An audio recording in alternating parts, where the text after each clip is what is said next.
Thanks for tuning in today. I'm Dr. Nick, the Incrementalist. Join me as I seek out the small incremental changes being applied in other industries that we can learn from and that can be applied in healthcare. Can these changes bring immediate value, but also add up to the big improvements and revolution we need in healthcare? Come along with me to explore the possibilities. My innovative guests from around the globe have used small incremental improvements to achieve their moonshot. And today, I'm delighted to be joined by Dr. Michael Racke. He is the Medical Director of Neurology at Quest Diagnostics. Michael, thanks for joining me today. It's a pleasure, Nick. Thanks for having me. So if you would, I think, it's important to get a little bit of context, and you have just a really deep, rich history in this space. Could you give us, the highlights of your career, how you got to this point, and, some of the things that you've sort of discovered along the way before we get into the detail of the topic at hand? So my background is, I'm a physician. I did neurology training. And when I did my neurology, it was back in the era, I guess we used to say, we diagnose, we do not treat. But even more importantly, it was very, I'll say, phenomenological, right? And so one of the things I think that's become very interesting about how I look at things is from the perspective of how, over my career, imaging has dramatically improved, how diagnostic testing has improved, and then interventions itself. I was actually very involved with some of the development, both preclinical and clinical, for multiple sclerosis, but it's been sort of the same idea in neurology. We try to diagnose in these neurodegenerative disorders as early as we can, because the earlier we intervene, the more likely we are to have a beneficial effect in terms of treating a patient. So you're right. I mean, the challenge, especially within the brain, I think that remains, to pull my Star Trek-isms out, undiscovered country, as it were. There's so much still to understand. We continue to sort of expend a lot of energy. And, you specifically mentioned imaging. I think one of the things that really seemed to contribute was functional MRI, seemed to be one of the key technological advances that gave us some insights into some of the things that were happening, and obviously, many other areas. Tell us a little bit about the journey, if you would, to the understanding of, the brain, and specifically in this case, we're talking Alzheimer's and, that disease. From my history, it was untreatable, not understood at all, if in any form. Tell us a little bit about the journey and the background to that, if you would. Sure. So, like I mentioned before, Alzheimer's disease, when we were both medical students, was a clinical pathologic diagnosis. And pathologically, you had to have amyloid plaque and neurofibrillary tangles composed of something called phosphorylated tau in the brain. But I would say, from a perspective of like when we were diagnosing Alzheimer's disease, that it was, first of all, it was clinical, right? And so when you had somebody who began having cognitive problems, what were the problems? And if it was somebody who first had aphasia and then maybe had a dementia that became categorized as frontotemporal dementia, and then with obviously Alzheimer's disease, it was sort of these early, language was certainly preserved early on. It was the recent memories that were impaired. And then that led to understanding of things like PET scans. And interestingly, first, it was not the amyloid PET scans, but it was the glucose metabolism type PET scans, the same kind of PET scans that we use to try to identify, say, cancer in the body. But instead of seeing hypermetabolism, you could identify types of neurodegenerative disorders by where in the brain there was hypometabolism. And then that led to developing radionuclides that specifically could bind to amyloid. And so that we had the amyloid PET scan. Subsequent to that, then you could have radionuclides that bound specifically to phosphorylated tau. And so that was the first time that we actually had the diagnosing people who were alive with the disorder, right? Because we now could very specifically say where in the brain the problem was and link that to the clinical picture. Probably 10 to 15 years ago, people began using biomarkers, and specifically in the spinal fluid, right? Where you could see that amyloid precursor protein, which is, a protein that's made on chromosome 21, that when it gets cleaved, one of those peptides, amyloid beta 42, is very prominent in the formation of the amyloid plaque. And so if you were measuring the 42 to 40 ratio within the brain or within spinal fluid, or you were measuring p-tau and amyloid, you could sort of come up with algorithms that demonstrated somebody potentially had Alzheimer's disease. And one of the things that became very clear as well is that you began to have people that, say, for example, looked like frontotemporal dementia, but they had the biomarkers or the PET scan imaging of Alzheimer's disease. And so then that was called the frontotemporal variant of Alzheimer's disease. And I think that becomes relevant because now, with the appearance of treatments, specifically FDA approved to remove amyloid from the brain, it's not so much relevant, do I have Alzheimer's disease, as do I have a neurodegenerative disorder where amyloid is in the brain and would potentially removal of amyloid be beneficial?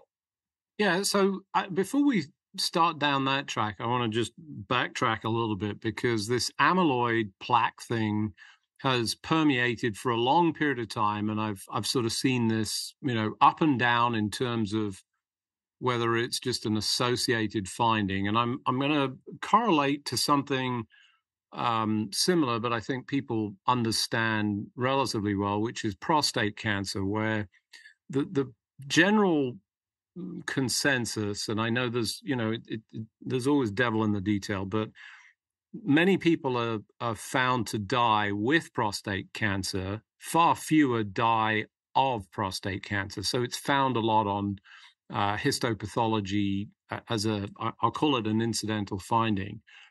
I'm curious about the relationship between amyloid plaques and Alzheimer's. Is that a similar relationship, or do you see essentially a strong correlation?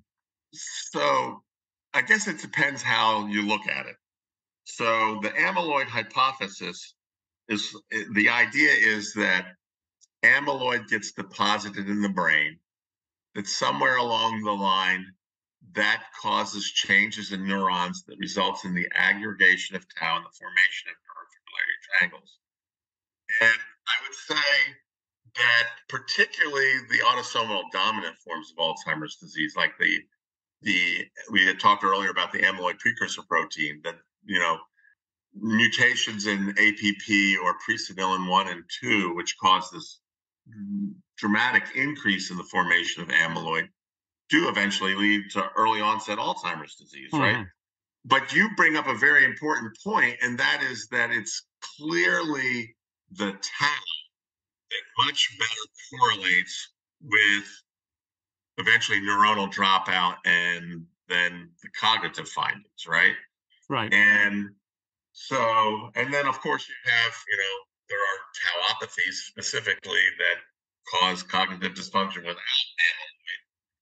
And the other issue is that, and this gets, I think, relevant from like that, is that people start putting amyloid into their brain decades before they get Alzheimer's disease, symptomatic Alzheimer's disease. And so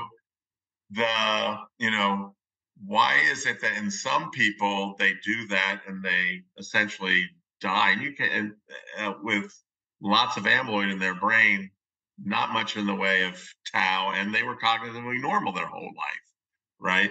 As opposed to those people that, had the dominant form of Alzheimer's disease, of course, also put in tau in their brain, but they become cognitively impaired at a much earlier age and die from Alzheimer's disease, before the age of 50, right? Right.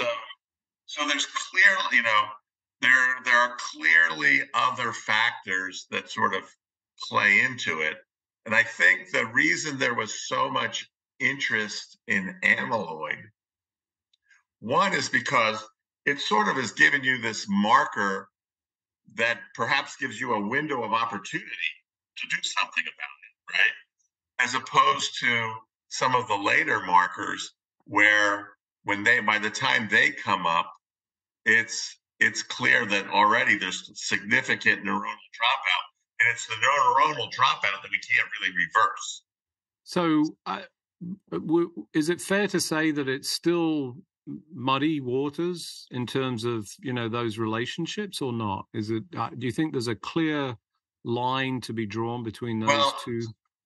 Yeah. So I would say there's still a little bit of muddy water. I would say,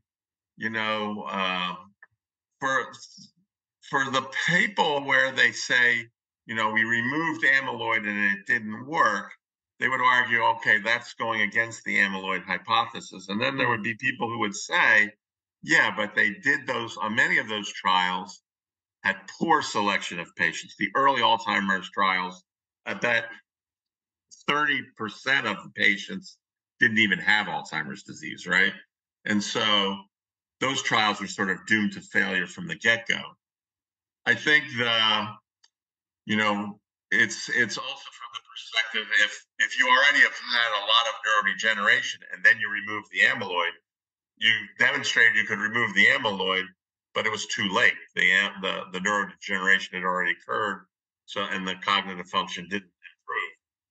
I would say that the recent studies and the studies that where we've seen data, for example, donanemab, which hasn't been FDA approved, but I believe is on the docket to get approved potentially in February. It's clear that, as these studies go forward, we're doing a better job of patient selection. And so the treatments seem to show a better clinical effect, right? And I think one of the things that's going to be very relevant is this idea that, can we actually identify patients way before who are still cognitively normal and intervene in a way that we can treat Alzheimer's disease. So those are studies that are currently ongoing, but I think that's where the excitement is in some sense in the field, right? So for those of you just joining, I'm Dr. Nick, the Incrementalist. Today I'm talking to Dr. Michael Racke. He is the medical director for neurology at Quest Diagnostics. We were just diving deep into the Alzheimer's history, some of the background to the science, the discoveries around amyloid, tau tangles, correlation, causation. In fairness to everybody here, I think deeply complex subject, very hard to give it full credence in, limited amount of time. But suffice to say, I think what I gathered from you, Michael, is that, there's genuine potential. I think there's clearly been some, let's call them missteps. I dislike the term failures because I think we can always learn from some of the studies, even if we don't show benefit, particularly if they're poorly designed or they don't select their patients or their endpoints appropriately.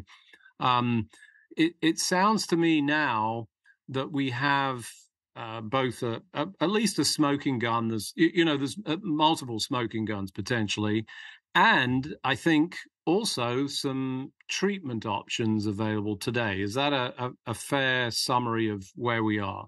Yeah, I would say that is a fair summary. I think it's interesting. I don't necessarily want to get into the controversies of some of the FDA approval, but one of the things that's clear is, even with the approval of aducanumab, then to go to lecanemab and hopefully soon donanemab, you see a significant improvement in patient selection, in the when we actually treat the patient, and then subsequently seeing a delay in cognitive decline, right? Right. And, I think the thing that's exciting is that, there's like 100 treatments that are currently in clinical trial.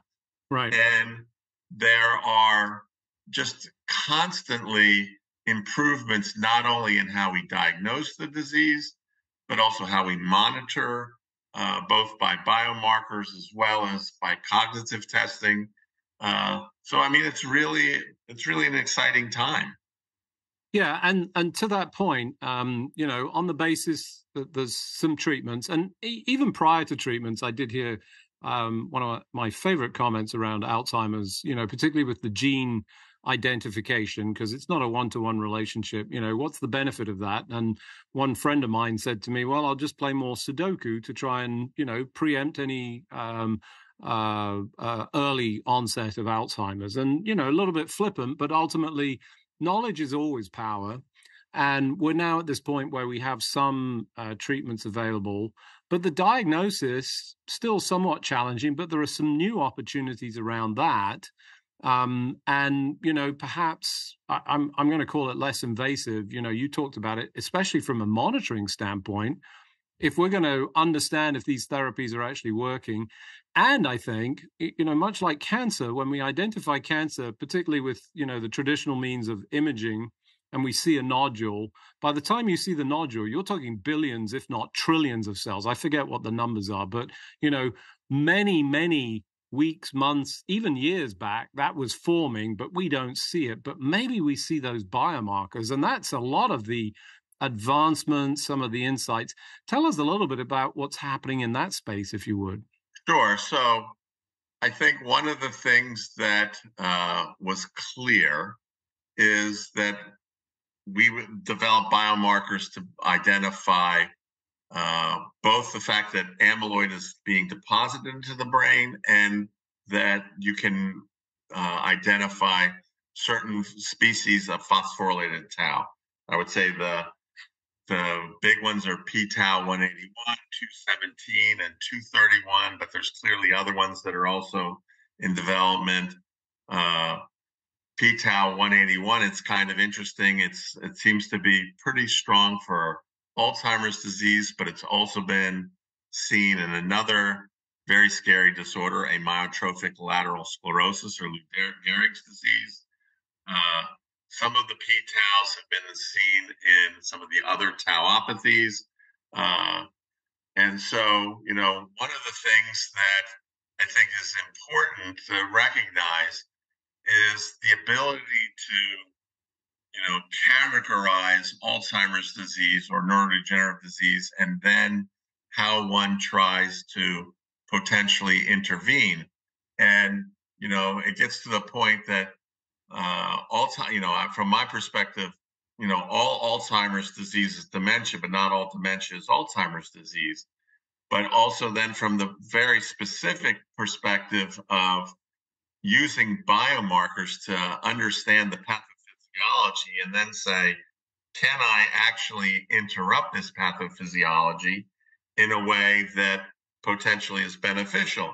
And I think one of the things that's very exciting is that, certainly both by PET scan, we've been able to demonstrate that these monoclonal antibodies can remove amyloid from the brain. But that you also then see the downstream effect, that there's a lowering of some of these p-taus, right? So that sort of gets back into this the amyloid hypothesis. Is amyloid really somehow fundamental in the formation of an aggregation of p-tau? And then I think the other thing is that there's other biomarkers, some of them not specific for Alzheimer's disease, some of them can be used in other disorders, but that, if we look at something like neurofilament light, that clearly increases as we get older. It increases much more quickly if we have a dementing illness. It also increases for example, if somebody has an attack of multiple sclerosis. So it's not specific for Alzheimer's disease necessarily. It's much more specific for damage to neuronal axons. And on the flip side, a molecule like glial fibrillary acidic protein is a molecule that, is made by astrocytes. And astrocytes, I'd say, are like the fibroblasts of the brain. They're supporting tissue, but they also cause the scarring. That appears to be a good marker and as for looking at the treatment effects for some of these monoclonals. It's also been a marker to look at scarring in the brain and diseases like multiple sclerosis, and perhaps a defining marker for secondary progressive MS. So we're beginning to identify markers that allow us to better see where a patient is on the Alzheimer's continuum. And, I suspect one of the things that seems very clear as well, is that when people advocate for these wellness, right, and how good are we at making effects in these neurodegenerative diseases, one of the things we see is that if we lose weight, exercise more, you were talking about doing Sudoku and exercising the brain, that what we see is that not only does that seem to push back the onset, the clinical onset of Alzheimer's disease, you see some improvement in the biomarkers as well, right? And so I think that those are all very positive signs that we are making progress against some of these very devastating neurodegenerative disorders. Yeah, so in the limited amount of time that we've got left, if you would, could you try and summarize what a patient should be thinking about? We're all approach. Age is inevitable. How do people approach this? How would you advise people to approach it? It's obviously a rapidly changing landscape. There's major advances. There's clearly opportunity. And, I think like most diseases, my sense is if you get to it earlier, you've got more of an opportunity to deflect the course or even be preventative. How should they approach it? Right. So, I think that certainly for people who have family history, and it could be family history for late onset Alzheimer's disease, right? If I have ApoE4 running in my family, that's more likely. But it seems, like I said, it seems very clear now, this idea of wellness, that I think that seems to me to be the big thing going forward. And that certainly if you or your partner notices early signs of cognitive dysfunction, that gets evaluated as soon as possible, because, whereas when we were, as I mentioned before, when we were students, we didn't really do anything, but now we have options, and those options are just getting better and better all the time. So as I think about this, long course in this history, many elements of progress in terms of understanding the disease, the underlying physiological, genomic, even, I would suggest proteomic elements of this and what contributes to it. I think we've made tremendous advances. We've obviously made advances in terms of potential treatment. I know there's, as you described, some controversy around that. But, as we start to understand this more and better, we've got more opportunity to understand what's actually working, especially if we can correlate the biomarkers that you're talking about that we've started to identify and can, I imagine, test for and use those as monitoring or yardsticks for progress of, either the disease or, importantly, for any of the treatments. And then as we start to understand this more, obviously that opens up the door potentially for more treatment availability that gives people hope, because I think certainly in my era, and I think you and I described this, I don't want to call it hopeless, but it felt a little bit hopeless when you had that diagnosis. It was okay, and no, I think that'd be an accurate statement. Well, accurate, unfortunately, but now that's potentially not the case, and that's great news. Some exciting times. Unfortunately, as we do each and every week, we've run out of time, so it just remains for me to thank you for joining me on the show. Michael, thanks for joining me. Well, thanks for having me, Nick. It was a pleasure. Thanks for joining me today. Do you have any better ideas, or have you found a small incremental change that's brought about a big improvement in your world? Let's continue the conversation on our hashtag, The Incrementalist, or share with me at Dr. Nick1 on Twitter. You can find more information about the show on our program page at healthcarenowradio.com. And tune in next time to hear my discussions with leaders and innovators from around the globe who've revolutionized their space by using small incremental improvements to achieve their moonshot. I'm Dr. Nick, the Incrementalist, and I'm starting a revolution through evolution.